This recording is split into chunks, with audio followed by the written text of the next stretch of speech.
চট্টগ্রামে বৈষম্য বিরোধী ছাত্র আন্দোলনের শীর্ষ দুই সমন্বয়ক রাসেল ও রাফির সমর্থকদের দ্বন্দ্ব এখন প্রকাশ্যে।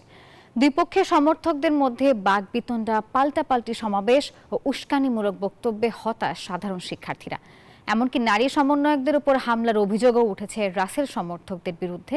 তবে সমন্বয়ক রাসেল সমর্থকদের কথা যে এটি হয়েছে রাফির নেতৃত্বে।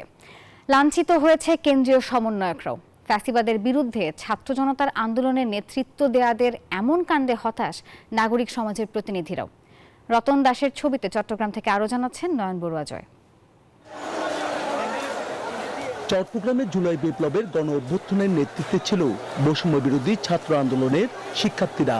সমন্বয়ক রাসেল আহমেদ ও খান তালাত মাহমুদ রাফির নেতৃত্বে লাখ লাখ শিক্ষার্থীরা চট্টগ্রামে নেমে পড়ে স্বৈরাচার পতন আন্দোলনে। পতন হয় ফ্যাসিবাদের, নতুন বাংলাদেশের স্বপ্ন দেখান বৈষম্য বিরোধী ছাত্র আন্দোলনের নেতারা। তবে 5 মাস যেতে না যেতেই চট্টগ্রামে শুরু হয়েছে সমন্বয়কদের মধ্যে বাকবিতণ্ডা, যার রূপ নেয় হামলা ও সংঘর্ষের ঘটনায়। এতে হতাশ সাধারণ শিক্ষার্থীরা। এখানে দল নিয়ে কারাকারি করছে, কেউ বলছে আমরা এই দল পার্টি করি, এই পার্টি করি, যে এরকম আওয়ামী লীগ করে গেছে এখন ওরাও এরকম বলছে। আমরা তো এটা চাইনি, আমরা চেয়েছিলাম সুষ্ঠুভাবে সবকিছু কাঁধে কাঁধ মিলিয়ে একসাথে সবাই দেশটাকে সুন্দর করে গুছাবো। ফাতেমা খানম লিজা নামে এক নারী সমন্বয়ক তাকে শারীরিকভাবে লাঞ্ছিত করার অভিযোগ তুলে সকালে সংবাদ সম্মেলন করেছেন। দোষারোপ করেন রাসেল সমর্থকদের। আমাদের ভাইরা যখন সবাই দৌড়ে যায় তখন আমি ইনস্ট্যান্ট স্পটে দাঁড়িয়ে থাকি।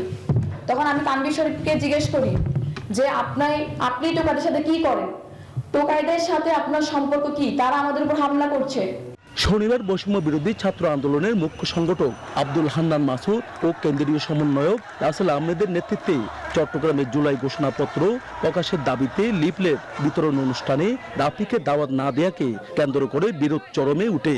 রাতভর পাল্টাপাল্টি সভা সমাবেশ, সংবাদ সম্মেলনে তেরে আসা সহ এক পক্ষ আরেক পক্ষের সমর্থকদের উপর হামলার অভিযোগ তুলে পরে দুপক্ষের মধ্যে তৈরি হয় ব্যাপক উত্তেজনা। পাল্টাপাল্টি অভিযোগ করেন রাসেল ও রাফি।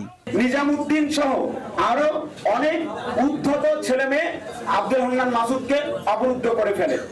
পরবর্তীতে আমি এবং আব্দুল হান্নান মাসুদ একটা রুমে আশ্রয় নেই। আমি 4টায় আসছি, তো আসার পরে দেখি জিপিতে এসে কর্মসূচি পাই, শেষের পথে এক দেশের শিক্ষার্থী ছিল। নতুন বাংলাদেশ গড়ার কারিগরদের এমন আচরণে হতাশ নাগরিক সমাজের প্রতিনিধিরাও। অপরিকল্পিত চলাফেরা, অপরিকল্পিত কাজ, এই পরিমিতিবোধের ঘাটতি, তাদের উদ্যত কারো কারো দুর্বিনীত আচরণ নাগরিকদের প্রতি, পেশাজীবীদের প্রতি, তাদেরকে বিতর্কের একটাই জায়গায় নিয়েছে। সেটা বিগত আন্দোলনের যে সুফল মানুষ ভোগ করার ক্ষেত্রে বা দেশে এগিয়ে যাওয়ার ক্ষেত্রে যেটা অন্তরায় হয়ে দাঁড়াচ্ছে, যেটা কাঙ্ক্ষিত হতে পারে না। বিশৃঙ্খলাকারীদের দ্রুত আইনের আওতায় আনার দাবি সাধারণ শিক্ষার্থীদের। নয়ন বড়ুয়া জয়, নিউজ 24, চট্টগ্রাম।